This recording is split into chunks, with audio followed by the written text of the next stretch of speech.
This exciting and memorable victory yesterday at the Lord's Test proves one thing beyond doubt. This is the strongest Indian team we have seen for a long, long time. To find out how the drama unfolded over the last 2 or 3 days, watch this episode of Jatin's Scorecard.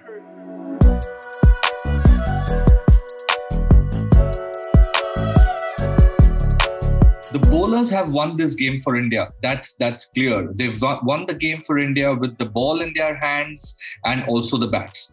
If it had not been for that partnership between Bumrah and Shami, India wouldn't have had the amount of runs to push for a win.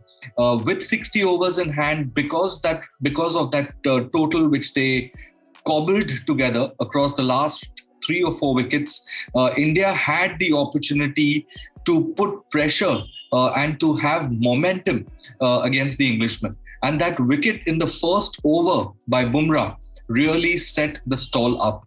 I'm going to talk on this episode about our seam bowling attack. Let's start with Jasprit Bumrah. Before the series started, I mentioned that if Bumrah has a little bit more luck, he will be able to make a huge impact in this series. For a while now, I've been following Bumrah and he bowls immaculate lines, great lengths. He's got the in-swinger, he's got the Yorker, he's got the ball which straightens up, and he's got a great bouncer as well. But somehow or the other, he didn't have the number of wickets to kind of show for it. Finally, it seems as if Lady Luck is now has turned the page with him, and he's finding the edges a little more frequently. He's getting supported by the slip cordon as well. And because of that, his impact on the overall game, which was slightly hidden, has now come to the fore. Because Bumrah, make no mistake, is Virat Kohli's prime weapon in every test match. Let's talk a little bit about Mohammad Shami. Shami reminds me a lot of Malcolm Marshall, one of my favorite fast bowlers of all time. You know, that fast rhythmic run up, fantastic technique at the crease, that amazing release. I think he's got easily one of the best releases in world cricket. And Shami can do whatever can be asked of from a bowler. He's got a great outswinger. He can bring the ball back in as well. He's got a leg cutter. He's got an off cutter. And he's got a lethal bouncer. All in all, a captain's dream. Shami with the bat was amazing as well. He just kind of kept himself going, focused hard, tried to build a partnership with Bumrah, and that turned out to be the game changer for this game. Let's talk a little bit about the experienced workhorse Ishant Sharma as well.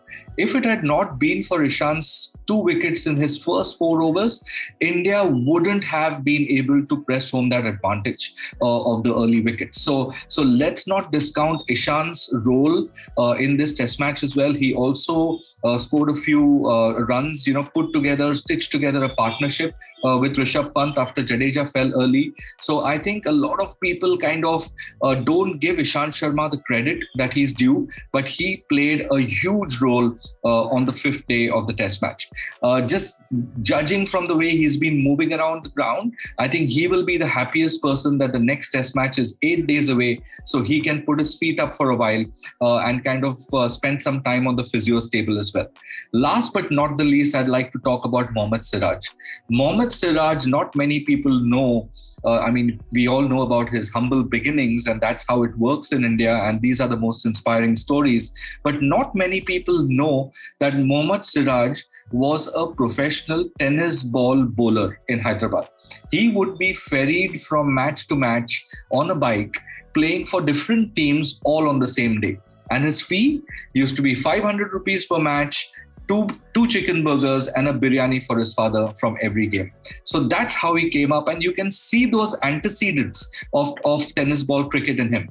Tennis, like all tennis ball bowlers, he keeps the ball on the stumps. So Siraj keeps attacking the stumps all the time. Whenever he bowls, you will see that there is one extra fielder on the onside, because that's the line which suits him the most. He fancies himself to bowl a great leg cutter, but also backs himself to hit the pads or to get the batsman bowled. We saw that yesterday when he cleaned up a couple of the left-handers at the end. You could see that he was attacking the stumps. And what is fantastic about Siraj, and what would really make Virat Kohli super happy, and that's why Virat Kohli trusts him such a lot, is that Mohammad Siraj is a workhorse. If you need him to bowl a 14 or 15 over spell as well, you can be rest assured that he'll steam in ball after ball, attacking the stumps every single ball. And the other thing which sometimes players are blessed with is that Siraj bowls much better. His bowling goes up by a couple of notches when the game is in a kind of precarious situation for the country. And that's how it was yesterday.